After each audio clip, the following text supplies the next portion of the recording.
Welcome to Zen and the Art of Real Estate Investing. What if you could learn from experienced real estate investors, find out what got them to where they are now, get insight into their daily habits, and take these insights to inspire your own growth? Each week, Jonathan Green shares an in-depth look at the mindful approach to real estate investing. Jonathan is a lifelong real estate investor, advisor, and coach, as well as the founder and team leader of Streamlined Properties. Whether you're looking to start from scratch, get to the next level, or just for a straightforward and honest approach to real estate investing, Jonathan seeks to provide a free mentorship program you can take with you anywhere. Now, here's Jonathan. You got it. We're back. Another episode of Zen and the Art of Real Estate Investing is coming at you shortly. Just want to remind you, wherever you listen to podcasts, whether it be Spotify, Apple Podcasts, any of the other places, Google, whatever. Most people do it on Apple and Spotify. Wherever you do it, the thing that helps us the most is if you follow the podcast, share it with your friends, and leave us a 5-star review when you have time. This week, we have Becky Nova. She's going to talk to you about achieving financial independence as a lady landlord because she founded a group called Lady Landlords, and she's going to go all through where she started and where she is now. I can't wait for you to hear this show. Let's go. This is episode 105 of Zen and the Art of Real Estate Investing with my guest, Becky Nova. Becky is a real estate investor and the founder of Lady Landlords. She owns and manages properties in New York City and the Dominican Republic. She helps women achieve financial independence through real estate investing with courses, coaching, and a huge Facebook group, which we'll talk about. Becky, welcome to the show. Thank you very much. Thanks for having me. Yeah, I'm excited to talk to you. What I want to know first is, when was the first time that you really thought about real estate as something you would be involved in as an adult, or maybe it was as an adult already? I was already, I still don't consider myself an adult really right now, to be honest. But honestly, I was in my mid-30s. It was only in 2018 that this even became a thing that we were going to think about. I was really in a position where I have lived in multiple countries. I was traveling the world. I never wanted a home for me to live in. I never wanted to settle down really in one place. So real estate was not on my radar till my mid-30s. That's funny, though, because now for people who want that kind of life freedom, a lot of them get it from real estate. That's kind of the irony of my story. Yeah, but I think that, and I really think that it's helpful to listeners, because a lot of people think like, oh, well, I didn't start at 18, so I guess I can't do it. But you started in your 30s, and like now it's been a 5-year cycle of where you've got to now. What was the first thing that pointed you to real estate as something that you could use to create the life that you wanted eventually? Sure. So I hate talking about how I bought my first property because I have to admit that my husband was actually right. So it just always starts off wrong. But my husband's actually an immigrant from the Dominican Republic. He moved to the States when he was about 18 years old and really came with that American dream of wanting a home. So meeting me, who was a person that had lived in multiple countries and never wanted to settle down, we kind of found ourselves in a little bit of a juxtaposition. Yeah. As you do in relationships, you have to compromise. So I said, fine, if we want to buy a home, we have to find a way to really be able to make money from it. So I always say that I had the best idea ever that nobody else had ever thought of, which was to buy a multifamily, live in one side and rent out the other. Yeah. Never heard of bigger pockets, never heard of house hacking at this time. It wasn't my space. Yeah. So we bought our first property in New York. We bought a duplex, and literally at the closing table, when they were like, great, so here, by the way, you just gave us all this money, signed your life away to us for the next 30 years, but here's a check from your tenants. On day one, I said at the closing table, I was like, we are doing this again. I'm buying more real estate. And everybody at this closing was like, that's not a thing. Like, you can't do that.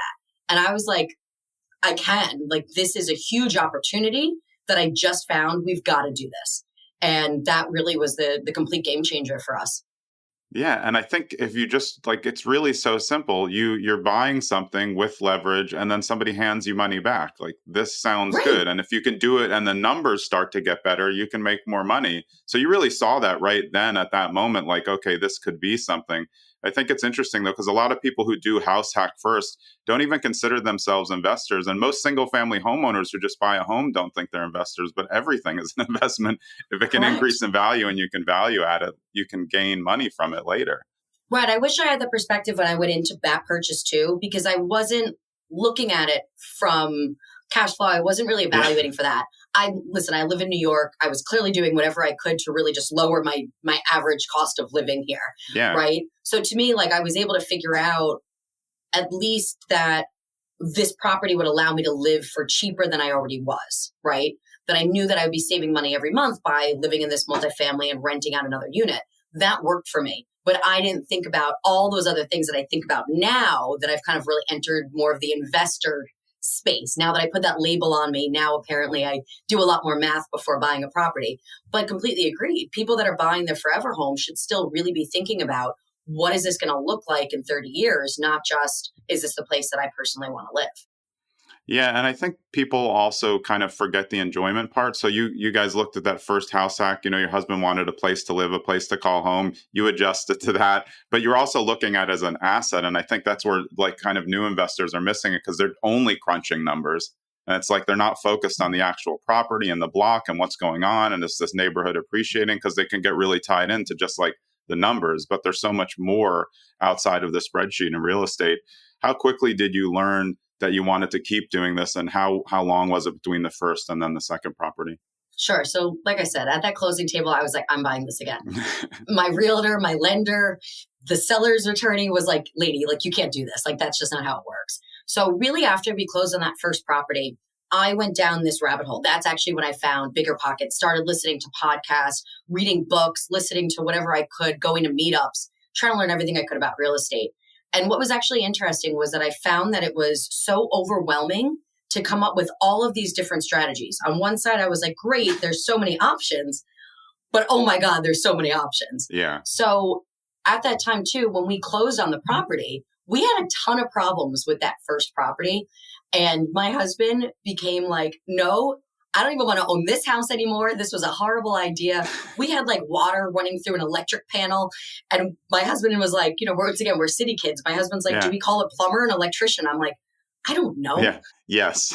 We were still trying to figure out how to turn on the washer machine in this house. Like, we weren't prepared for problems of homeownership at all. But I stayed connected with the realtor, the lenders that had really walked me through that first deal.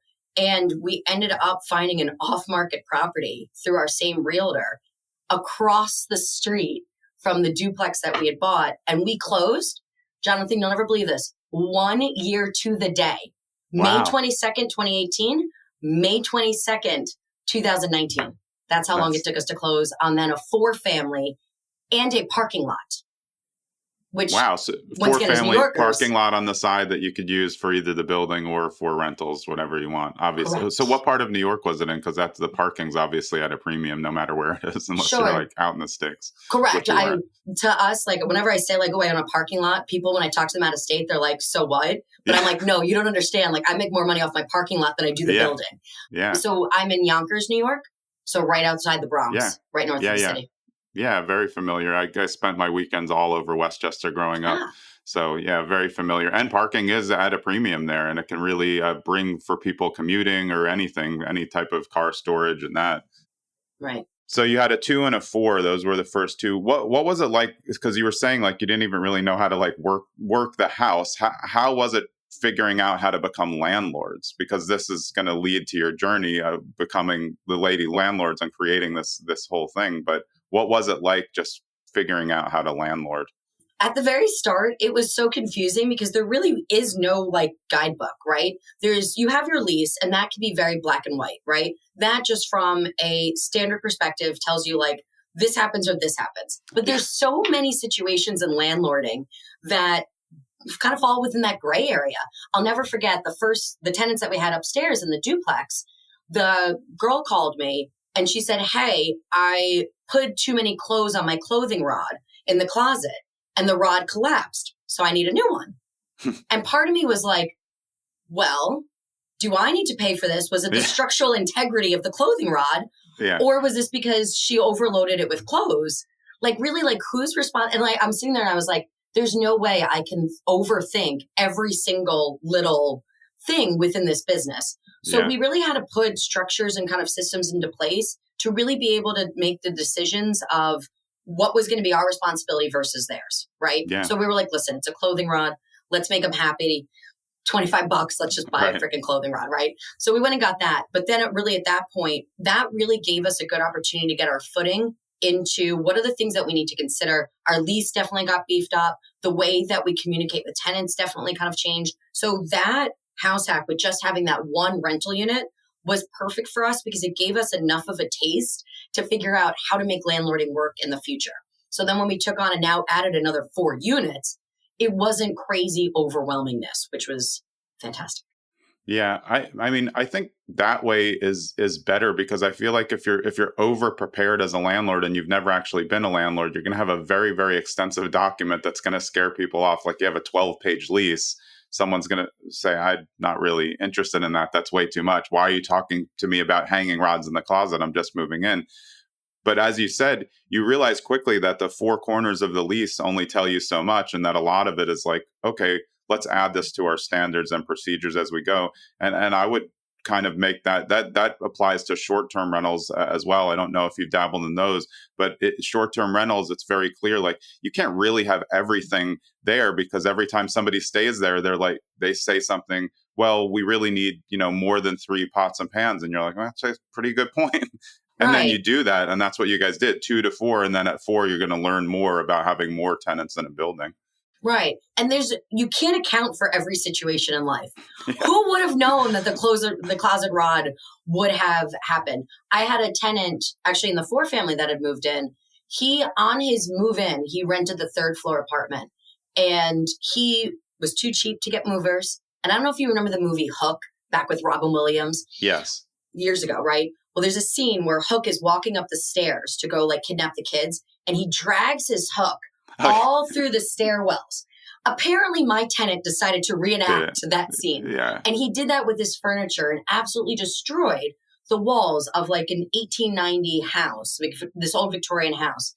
Totally ripped it up. We went and talked to him and we're like, hey, we're going to have you pay for that. And he was like, no. But I rented the apartment. I didn't rent the stairwell.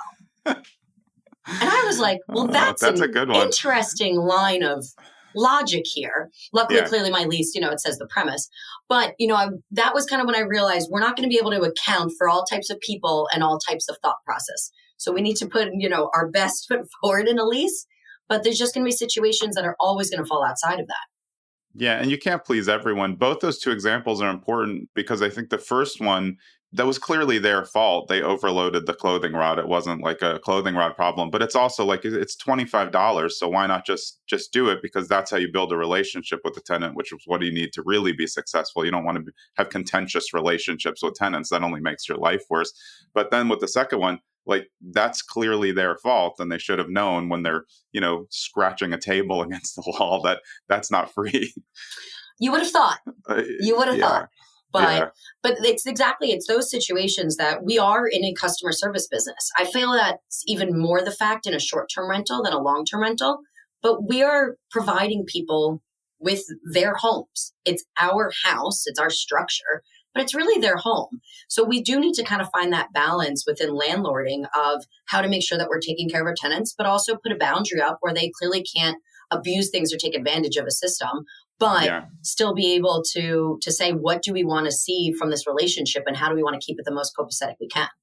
Yeah, I think that's one of the hardest lines to find for landlords along the way because some people are just doing, very annoying things, but they really don't know. Like if you have college renters, they barely know how to work anything. Like you guys didn't know how to work the washing machine. You put in a college renter, they're like, how does it work? Where's the on button?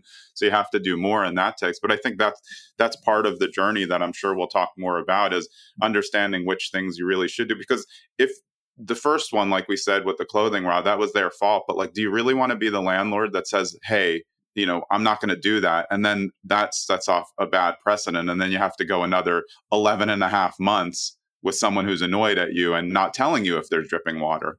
And the people over my head, right? This was a house hack, right? Yeah, those are now people... they take up tap dancing. Right. If for the $25, it was worth it. Yeah, that's a really good point. And I think, is this, so when did you create Lady Landlords? How many units did you have and where did the idea come from? And then we'll get into like how you're helping train people when tenants are really so interesting, I would say, to deal with. Like you said, you never know what's coming next and you never know what their expectations are until you find out. Right. So we had that duplex in 2018. We now had a quadplex in 2019. I promised my husband when we did our taxes in February of 2020, I promised my husband I would not buy a house in 2020. I promised him. Oh, actually, also to mention, in 2019, we also bought our first property in the Dominican Republic. Oh, great. Okay? Yeah. So now we also had that property. That was actually the first property we bought in the Dominican Republic was actually a long-term rental. So now we kind of moved pretty quick there. So now, like I said, February 2020 comes up. We're doing our taxes. I stayed in front of my accountant as my witness that I would not buy a property in 2020. I didn't account for what was going to happen in March of 2020. Right. Little did you know you'd be stuck at home bored. I mean, what are you supposed to do? Correct. So now March 2020 comes, as many people did, they lost their jobs. My husband was one of those people. So he comes home in the middle of March and says, hey, my job had to shut down due to the pandemic. And he was just like, I don't know what we're going to do. We're down an income stream. Yeah. And I said to him, I was like, babe, we're fine. We've already replaced your income with our rental properties that we have. We'd already replaced it by that point in time. Yeah. So I said, we actually need to buy more property. And he looks at me and he's like, I lost my job. What do you mean we need to buy more property? And I'm like, because we can't count on corporate America to always take care of us. We need to take care of ourselves. He is just like, I can't deal with your out of box thinking here. This is way too creative, Becky, for me. So he goes, kind of walks into the other room, kind of slams the door on me. And I'm like, there have to be other people out there that think like me. There has to be somebody else that's sitting there saying that we need to do things to start taking care of ourselves, especially with what was going on at that point in time. So what did I do? I figured, let's go talk to some strangers on the internet. I started a Facebook group called Lady Landlords. I figured it'd be like me and my mom hanging out. And I was wrong. We had hundreds of women joining week after week. We now have over 1,000 women join us on a monthly basis. But it just all of a sudden made me realize that I wasn't alone in realizing that we need to start side hustles and start doing things that are going to take care of us and really taking control of what our future and our wealth look like. Yeah. And I mean, what a great time to start when people were available to hop on the groups much more. People were either working at home and a lot of people did lose their job. But I think that's a great point. Did you feel at some point that you guys, that your ideas of what you wanted out of real estate were starting to come closer together? Not right in that moment when he came home and said he lost a job, but I can see that it's going to start to make sense at some point because the whole point is replacement of income. Then we're a little bit more free to do the things that we want. Well, it did work out, as we kind of settled through that argument, as you do as married couples, to kind of then talk about when he kind of then came back like a couple hours later and was like, wait, we've replaced my income? And I was like, yeah, we did. And he's like, oh. And that was really eye-opening for him because right. That's what I was thinking. That for him wasn't something that he was really seeing. We ended up, as married couples do when you're working together, we started to take on kind of different responsibilities. He really took on the day-to-day operations, right? He's very handy. He really took on maintenance of properties, rent collection, dealing with the day-to-day with tenants. I am our landscaper and our gardener and our painter. Those are the skills that I have. And then also I deal more with the finances, the acquisition, the legal side of things. So I felt like he just wasn't really seeing the reward in the same way that I was able to, since I was really doing the accounting at that point in time. So it was something that I really was like, hubby, sit down and look at this. Look at what we've done. Look at how we've changed. And we're also talking about, me who grew up on food stamps, my husband who immigrated from a foreign country, for us, to really then kind of sit down and look at it and be like, hey, in 2 years, we've made such a huge difference in what our day-to-day financial situation is. Can you imagine if we kept going with that? Yeah. So then when I told him in April of 2020 that I was going to buy another house, he was a little more on board. Yeah. I mean, growing up the way that you both did you have any scarcity mentality? Because some people who don't grow up with a lot and then they start to get things that are going, they almost feel like, one, I don't even know if I deserve this. And two, is this going to collapse? Is this all fake, even though I think we're doing it all right and attorneys are involved? Did any of that come into play for either of you? So much. So much for the both of us. It's still something, honestly, even years later now, we still struggle with. We'll kind of joke that we're like the richest poor people we know. My husband and I, we still live in I know what you mean. We live in a 1-bedroom. I'll never forget this. Like probably 2 years ago now, my husband broke a bowl. He always breaks my glasses and my plates and everything, but he broke a bowl. And later for like dinner, we had to figure out that we only had one bowl in the house. So we were like, well, I guess I'll eat first because I didn't break the bowl. And then he had to eat after me. And it was just never something that we like thought of being like, hey, I guess we should maybe go buy like another set of things. We're just people that we're very much minimalist. We've always kind of survived with what we've had and have been very grateful for the opportunities. But it is something that we really struggle with. Hey, is this real? Is this fake? Is this something that we're really doing? Where does that kind of like FOMO or imposter syndrome also fit in? And that's something that like we constantly have to kind of like check ourselves and be able to say like, hey, this is something that we actually do deserve. And that's a lot of why it was so important for my husband to make sure that we were buying properties in the Dominican Republic. Yes, we do own now a gorgeous beachfront luxury condo that's a short-term rental, but we also own long-term sustainable housing that we rent to locals. That was Lady Landlords has also become a place where I feel like I can really uplift others that are in a similar position. So we do try to find that balance of what we can do to help educate others and have them be able to also kind of change what their financial direction looks like too. But the mindset has really been that's more difficult to change than buying a house, to be honest. Yeah. And there's another good point in there, I think, because you can profit from real estate and also do very well for communities. Like it's not one or the other. A lot of people think that weird comments on social, anytime you post anything about landlords, everyone's like, oh, you're all slumlords, you're stealing money. It's like, I'm providing housing. And it's nice housing, So the difference between what people think and what you can really do, it's really probably enlightening inside your group for people to realize, well, I can get these rentals. They don't cost a lot. I'm going to make them nicer, and then I can help tenants. They're still getting affordable, not affordable housing in the original context. Affordable housing, it's affordable for the price point that's in that area. And then that's a nice living situation where you're helping someone. And then you're also participating. You said something before that I always talk about, all of our tenants are caretakers of our property. So to have a bad relationship with them doesn't make sense because they're the ones who are taking, you want them to feel like home. If it doesn't feel like home, they're not going to tell you when they're having a mini fire. Correct. We always try to have those open lines of communication. We want to know what's going on in our apartment, and we make it very clear too that this is your home. Yeah. So if you have an issue with it, we want to know about it so that way we can fix those types of things. But when we first started buying in that neighborhood, that now we actually have 9 units and a parking lot where we bought the first 2 properties. We actually just bought another triplex in the area. But when we moved into that neighborhood, people were kind of like not sure why we were there or kind of where we kind of came from. Yeah. It was really the same people that had lived in that neighborhood for a very long time. And I went out and, like I said, gardening, landscaping was something that I really actually enjoyed doing. So I had fixed up the front of the house and I had put in a whole bunch of mums there and fixed up our gate and put in, mulch and all these different things there. And then all of a sudden, what was interesting was that summer, our neighbors then put out like flowers, like hanging plants. And then their neighbors then put out kind of like front, like furniture. And then when we bought the house across the street, I did the exact same thing out there. I repainted the entire porch, redid all the tiling out there, redid the garden in the front.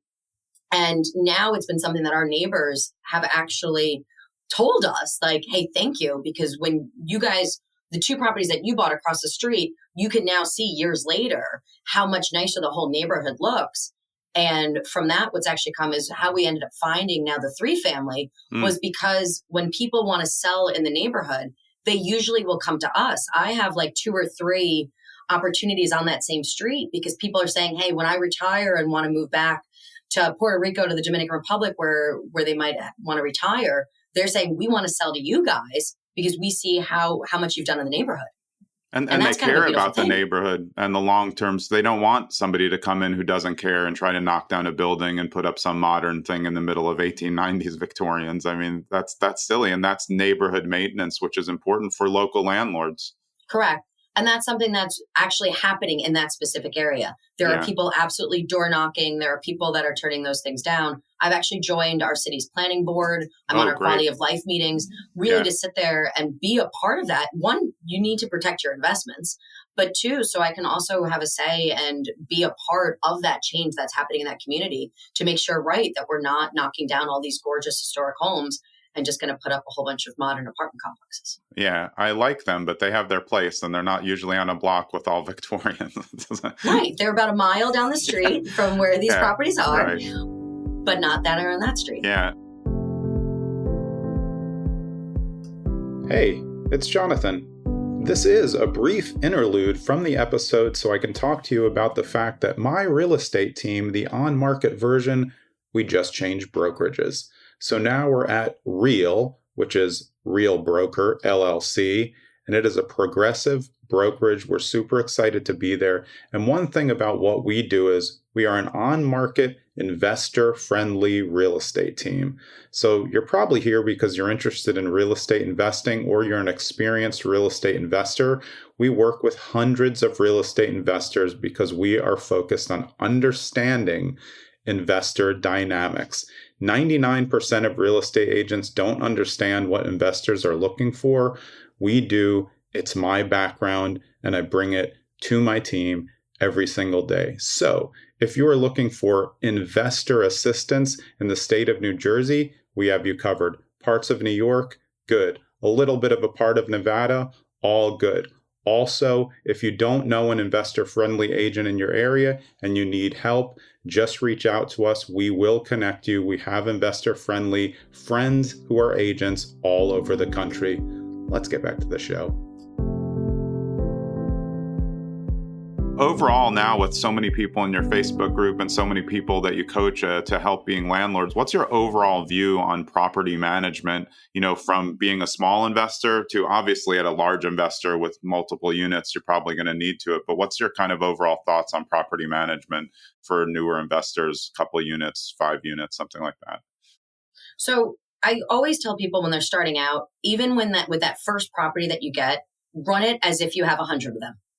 Right? We need to start thinking about systemizing things. We need to not be thinking, hey, well, I just have this one unit, so I guess I can just kind of run it in a very lackadaisical place. I really encourage people to be able to think about this as the business that it really is. You now own rental property. You are a CEO of your rental business, and we need to operate like that. So it really, because you hear all the time, so many landlords getting burnt out between I got this phone call in the evening with this problem, or they're interrupting Christmas, or they're calling me on the weekends. And it's great. But if we think about this as a business, we have business hours, we have channels of communication, we have hierarchy, we have a way that things are handled. And we need to do that from the first property, because if you're running around lost on the first property, you cannot add a second property, right? You're not throwing fuel onto a fire that's out of control. It's okay when we can have that systemized and really make sure that that first property is being managed properly. You're going to you're going to have the bandwidth. You're going to have the ability now to be able to grow and scale into a second, third, fourth, fifth property. But that really starts with one. Yeah. And I think that there are so many ways. And honestly, I love being a landlord in our day and age where we can do things through technology so much easier. Because there are so many systems that you can just put in place to be able to run a business. I live in the Dominican Republic half the year, live in New York the other half of the year. I self-manage 16 properties, and I can do that really by having everything on my phone. Yeah. That's exactly what I was getting at, because I'm training everyone to self-manage on purpose, because I really don't think I'm in New Jersey. The property management options are not good. In some states, they're better than others. They're just not good here. So to be able to self-manage and then know when you have to, like you said, the payments are automated. You can have one person on site who's really not on site like a super, but in the area as your kind of handyman. Right. And these things can all be done. I mean, you're doing it from the Dominican Republic for 6 months of the year without a problem and still staying connected to the tenants, because everyone communicates via technology now. It's not like you need a landline and perfect hours. I mean, I feel like property management's much easier for the solo, but some new investors just thinking the term passive income, when we know multifamily ownership's not passive, but they think that, so then they're going to pay, 10% or more for property management, and they're not even going to be good. They could have done it themselves. Well, listen, I get the understanding of passive income, right? And I do think that that's a fantastic buzzword, right? That gets people's attention on Instagram, and that's absolutely fantastic. But not only is self-management not passive, but to be honest, using a property manager is not either. I agree. You still have to manage the manager. Of course, right? yeah. So I'm sitting there being like, well, if I still have to manage you, why am I paying that monies? To me, I feel like the most difficult times for property management is when a tenant moves in and a tenant moves out, right? You have to do the screening. You have to make sure you get the right person in there, because if you get the wrong person in there up front, you're going to have problems the whole way through, right? But really, once a tenant actually gets in place, they're kind of on their own, unless there's a problem that comes up that then you have to handle. But then really, things are pretty quiet. So if you can have, once again, that great relationship by buying a $25 clothing rod to keep that tenant with you for a longer period of time, you don't have to worry about that tenant turnover. And then at the end, listen, there's a little bit less for the tenant to lose in that situation. There's usually, that's where there can be that uncomfortable feelings, because there's not going to be a relationship when they move out. Yeah. So most of the situations that are going to arise, if at all, are really going to be when a tenant moves out. So you're really talking about 2 months out of the year if you actually have turnover on that year. That tenant that I bought the clothing rod for, it was her and another guy that lived in that apartment. And I remember when we first met them, I was like, oh, these two are like totally going to fall in love with each other. At the beginning, they were just roommates? They were just roommates. They hated each other. They started with the calling us of like, well, he ate my food and she drank my last beer. And I'm like, not my problem, not your mother. And they're in the same apartment, right? Yeah. They were in the same apartment, right. But when we bought the house across the street, they both they couldn't afford to stay there on their own. So we actually moved them across the street into their own single bedroom apartments. Yeah. They ended up starting to date. Yeah. Now they live together. They've been together for years. That's outstanding. I say all the time, I'm like, I better be invited to the wedding. Yeah. But we were able to keep that relationship because of that. And we're really able to support them through that. And then there were tenants that paid us for years and were perfectly happy with us. I mean, you can't ask for that better situation. So I feel like it's so easy to self-manage. Like I said, I feel like you need your systems in place. I think you need to make sure that you have that structure to it. I have like a folder on my computer, which also hooks to my phone, that has all my pictures for when a rental comes up for availability. I have my ad already written out. I have my criteria listed for every single one of my units, because in certain places that I own, their criteria can be a little bit different. I have that ready to go. I've even done rehabs from the beach in the Dominican Republic. Yeah. I think what you said about managing the manager is so important, because that's obviously true. But if you decide that you want it to be more passive and you don't actively manage the manager, you're going to lose the 10% that you're paying plus another 10 to 20% on oversight, because you're not even looking. And then the most important point is on the tenant choice. If you're a landlord and you're not involving yourself in the tenant choice, you're going to kick yourself later, because property management does not own the building. Sure, they're going to get more complaints, but that's also more service calls for them. So they're usually, the bad property managers are just putting in the first tenant. Oh, they look good. They seem nice. Great. They're in. And then they're not paying, for 7 months. So, I don't think any landlord should be that detached in a smaller context from actually, looking through who the applicants are and just trying to make the best choice for them, for the building. Right. And because nobody will care more about your property than you. Yeah, exactly. Right. So you need to be involved. And I think, honestly, it's also really great practice, especially when you're first starting out, to do that management yourself. Yeah. Because otherwise, how can you manage a manager? How can you manage a property manager when you don't really know what it's like or what they should be doing? Yeah. You have to still be able to have some of those skills, right? How can you say your property manager is doing a good job or a bad job if you don't actually know what their job is? Right. Yeah. And you're either going to yes them along or know them at the wrong time. It's not hard to learn from having a 2-family. Like, you're going to learn some hard lessons, but that's the whole point. So then you can take them exactly like you did. Okay, now we have better procedures for this 4-family. Okay, now we understand that. Now we can go get a property in the Dominican Republic and understand there's going to be a different adjustment on how rentals work there. But generally, on the hospitality side, it's the same. We're trying to provide a great place to live and be people who are going to help. And also, like you said, create boundaries where it's like, hey, you two fighting about the refrigerator is really not my problem. That's inside your apartment. That's a really funny point, because I can see people asking that. And again, like college renters, will say weird things like that all the time because they just don't understand, because their parents didn't tell them what it's like to be a tenant. We actually had the best college renters. I love After them. After that couple moved out, we actually had 3 college students. Same thing. They were above us. Yeah. They were fantastic.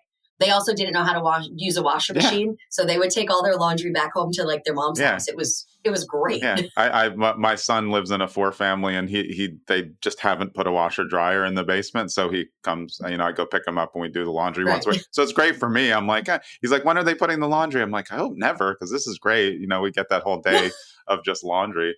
So where have you gone on the journey? And tell us a little bit about investing out of the country in the Dominican Republic, because I think a lot of people have either traveled or they have relatives in other areas, but they don't know if it's going to be as easy to invest out of the country. Sure. So remember at the beginning of this, when I kind of said, like, my goal was just to kind of go move around, travel and all that. And you kind of said, well, hey, a lot of people use this real estate investing to get there. Well, this was where I got my part of that compromise I made for buying that first property. So my goal was always to move abroad again. Previously, I lost my business that I used to own in Europe. I had a tour company in Spain for years. Unfortunately, I lost that. That's a whole nother podcast episode.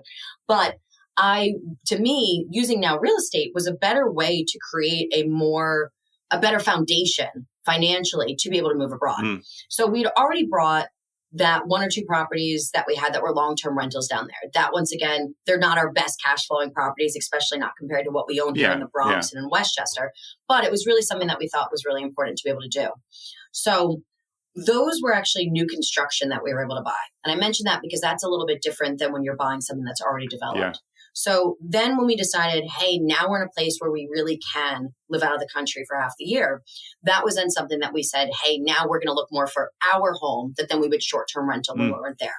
It's so important to understand how a country's mortgage system works and how their banking system works. And that's something that I feel like a lot of people kind of forget. For example, you can't go to a mortgage company here in the States and say, hey, I want to buy a property in another country. Right? They're not going to give you that mortgage. Right. They're not going to do that. When you're buying in another country, you really have to then kind of follow their rules. You have to understand what their mortgage looks like. And even if you can do a mortgage in that country, in certain countries, you actually can't even, because then you don't have a job there. Yeah. Right? Those banks can't kind of come and collect on you either, because your job is in the States and your banking is in the States. So there's kind of that no reciprocity there. So a lot of times, Americans, when they're looking to buy out of the country, they're going to be looking at putting down a larger payment in order to do that. So there's a couple ways to do that. In many countries, you can get a mortgage, but you're usually looking at 35, 40, 50% down on a property. And prepayment penalties in a lot of other countries, I think. It's a little bit different. It's not like it is here. Yeah. Right. So you're looking at a larger down payment if you can even get financing. Right. Also, usually the mortgages, they're shorter terms. So our mortgage in the Dominican Republic, so we were actually supposed to be closing on that first long-term rental the same time we bought that quadplex. And our lender here in New York was like, you are not losing $1 million property because you're buying a $100,000 property in DR. Like we're not letting you do that. You need to keep your money in your bank here until we close on the property in New York. So we financed the property down in the Dominican Republic. A little bit easier for us. My husband is a dual citizen. So that gave us a little bit of better terms there. But his interest rate in 2019 was like 14%. In 2019, yeah. In 2019, when right? Things were great. So imagine what that'd be like 30% interest, these days. And it was only on a 7-year mortgage. Yeah. Right? So they're much different terms. So those are the things that you need to take into consideration of what that financing actually is. The other place that I see a lot of people get stuck, and if anyone, especially in the Caribbean, you see this all the time, when you're kind of leaving the airport, they're like, hey, buy a place here in the Bahamas, buy a place, here in Jamaica, only like $5,000 down. It'll be ready in, January 2024. And that sounds great. And that's a great opportunity where you don't have to necessarily use financing, where you can really pay over time. But there's a lot of things that people seem to forget within that. Within that, when you put that money down at the beginning, a lot of times that developer needs that money to pay for the actual project, right? Which means that there might be some point where they're going to come back to you and be like, hey, Jonathan, I know we said $5,000 down, and it was only going to cost you $180. So for a New Yorker, that's a steal of a price, $180 to buy anything. $180, $180,000. But we kind of ran out of money, and we're only halfway through the project. We need you to come up with another 10 grand by the end of the month, or this project, you're going to lose all the money that you've already put in. Yeah, and if they say they're halfway through, they're probably a quarter way through or not started because you're so far away, you're not going to know anyway. There is a thing called Caribbean time, and it really is a thing. So, and there are reasons for that. So also, when you think about it, one of the problems, luckily, we didn't have this issue, but let's take the Dominican Republic, for example. You're also talking an island that has to have things that are imported, right? They need building materials that they don't just necessarily have naturally occurring in the Dominican Republic. You can't just swing over to Home Depot, load up your truck, and just drive it back. It doesn't work like that. Correct. So there's absolutely going to be delays like that. 2020 hit, there were supply chain issues all over the world. There were enough problems with people trying to get food. You think that like the biggest struggle was how to make sure that we got that special lighting system down to those apartments in the Dominican Republic. Right. That put a lot of delays. That also put a huge financial position for that person that thought that they were only buying, a house for $5,000 down. Also in places like that, you have a hurricane come through. All those workers, they're going to go home and make sure their family's okay. Yeah. Yeah. They might not come back. So all of a sudden you might not have that electrician that you were counting on. So those are things that there's usually when you buy those properties, you have to remember that they might say, hey, it's going to be ready in 3 years. Well, it might be 5 years. Yeah. And they might say, hey, your final cost is going to be $180,000. It really might be $280,000. So you have to really understand what you're getting yourself into and understand that real estate investing is exactly that. It is an investment. There are risks that are associated. This business is not just guaranteed money. It's not guaranteed mailbox money. Yeah. We have to really look into those situations and think those things through. Yeah. It's absolutely fantastic and great to be able to buy abroad. I love the idea that I have my house there when I want. I just got to block it out on Airbnb and I could go down and stay in it whenever I want. But you have to really think through those factors. And also short-term rental markets are changing. Yeah. Right? So, there's a lot of saturation in certain markets. You have to look at that. And we also have to think people are salespeople. They're telling you, hey, it's great. Come buy this. You'll be able to rent it out, make money while you sleep.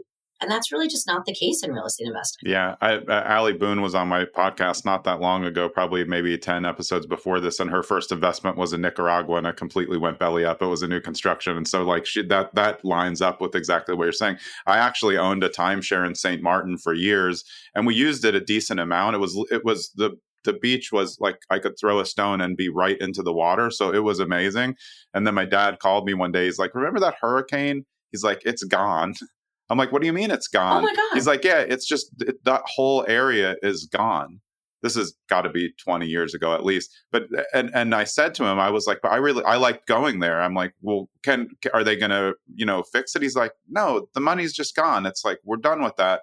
This is just how it works. Like we got our enjoyment. We didn't pay a ton because it was timeshare. So like it worked out. And that was kind of a mindset shift for me to say, okay, I kind of understood it. Like we got our enjoyment out of it. And what you said about the short-term rentals and your place in the Dominican Republic is something I've always said. Short-term rentals are the best if you use them also, because then you can go on vacation and save money because you're just staying in your own place where you're earning all the other times that you're there. It's like, because I was doing short-term rentals more than 20 years ago. So I kind of understood that. And we stayed in them. Like that was the fun part. So right.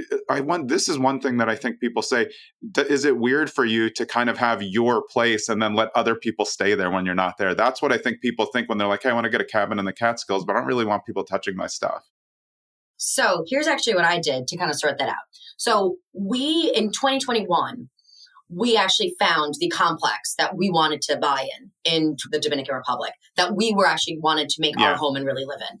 Back in 2021, this is winter of 2021. So we were just still in the pandemic, a lot of things still closed. So it was a great opportunity for us to pick up something at like a cheaper price. And I'm talking about $200,000 at this time. With that, we were like, yeah, but we don't really know what's going on with short-term rental market right now. That would really get us a 1-bedroom. That's a certain type of person that's going to be staying in this. We were kind of like unsure of it. So I kind of said, I'm like, listen, that's a huge chunk of change.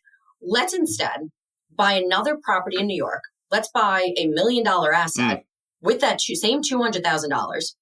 Let's bring in rental income from that. And let's use that rental income to then buy the house here in the Dominican Republic that we don't really have to worry if it gets rented or not, because then we'll be staying there, then we'll be living there. So we were looking for now this property. We bought the property in New York. We bought that larger asset. We had that rental income coming in. So earlier this year in January, February of 2023, we went back to that complex, looked around. We put in a bunch of offers on different places. And we had an opportunity that popped up for a 2-bedroom, not something that we were necessarily looking for, but a 2-bedroom. They were actually offering seller financing on it. So we were like, well, interesting. Yeah. And seller financing, same thing, is going to work very different than it did here. But still, we were like, well, that gives us the difference between what a 1-bedroom would be versus the 2-bedroom. So in the end, we ended up not doing seller finance. We just paid it off, paid cash for it. But now we have a 2-bedroom. So what we actually do is we lock up the primary bedroom with all of our stuff. Yeah, great. So now and we rent out the other bedroom. So right now, I'm going to be back there in 20 days.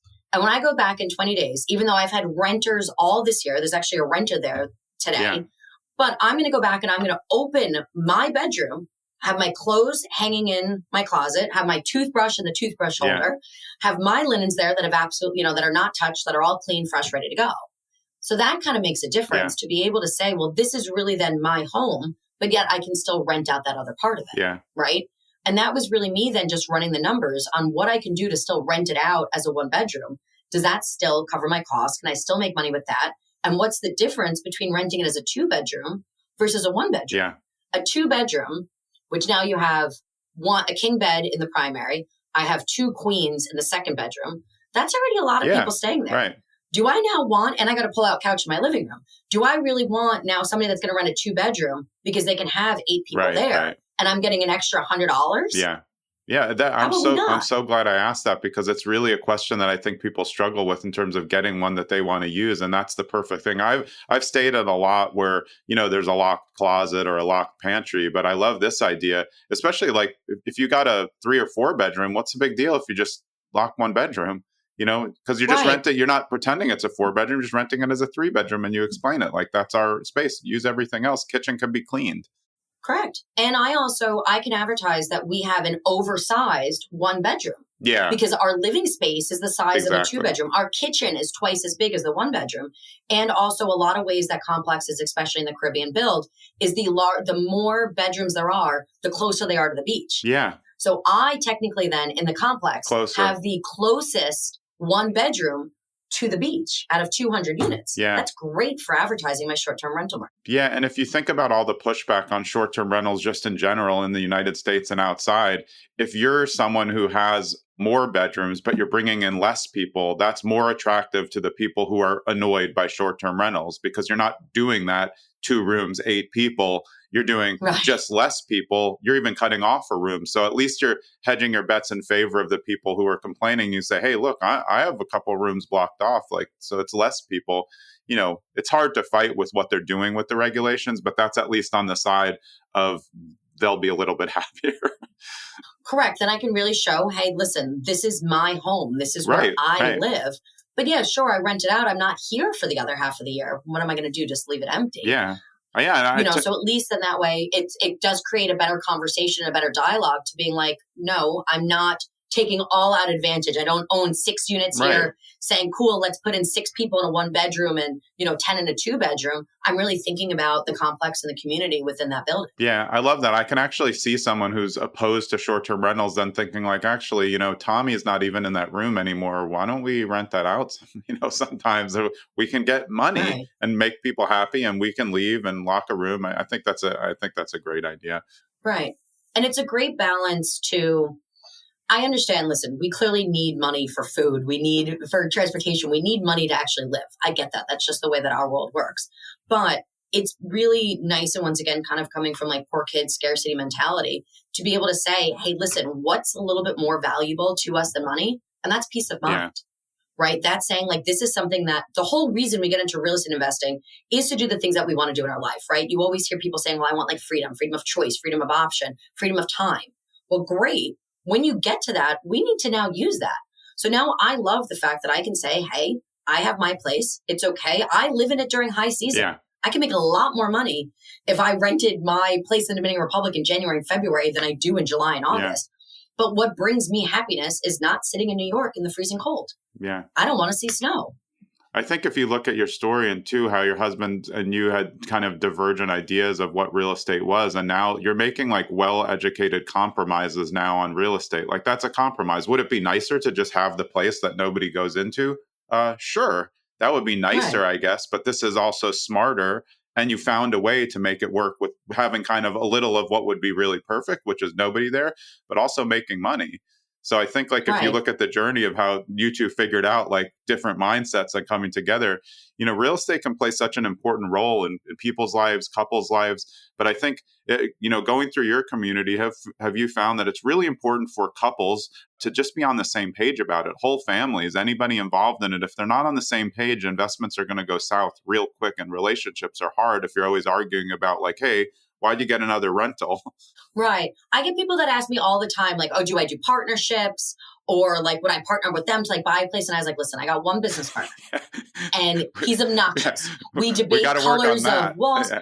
Right. I'm like, that one partner I have is enough. Right. Yeah. And that's somebody I'm married to. So like, that's not changing or hopefully, but like, you know, those are the things that we need to really kind of think about. And you do need to talk to your partner. My partner and I have very different visions of what life is supposed to look like. He is much more grounded than me. He is much more risk adverse. You know, when I said like, oh, I want to move abroad, he's like, yeah, but how are we going to pay taxes? And I'm like, screw taxes. Let's just go travel. Let's go like see, we'll deal with that later. So it's very interesting to see how he has a very different kind of like goal than what I want. But we then have couples goals. So I think it is really important for couples to say like, hey, honey, what do you want? And it's okay that your goal is different than my goal. My husband wants more security and he wants family and he wants just to be like stable. Yeah. I want to kind of live a different than ordinary life. I want to see as much of the world as I can. I want to end up in just these weird, crazy situations where I'm like, do you remember that time that we went to that restaurant and we had no idea what they were saying and we got that food that was so spicy, it burned our faces and we have no idea what that was, where it was, or how to get back there. Yeah. I want those experiences. And we can both have that. And those both goals actually fit together. And that's the compromise that you have to do when you're in a relationship. But there are definitely times when we have to kind of compromise and be like, I would have loved to have bought that property, my dream property. I would have loved to have bought that back in 2021. Yeah. But would I have been more in a situation of having to deal with like the day-to-day bills? I would not have the asset that I have now. I would not have the income coming in that I do now. I would have been perfectly happy to have bought it.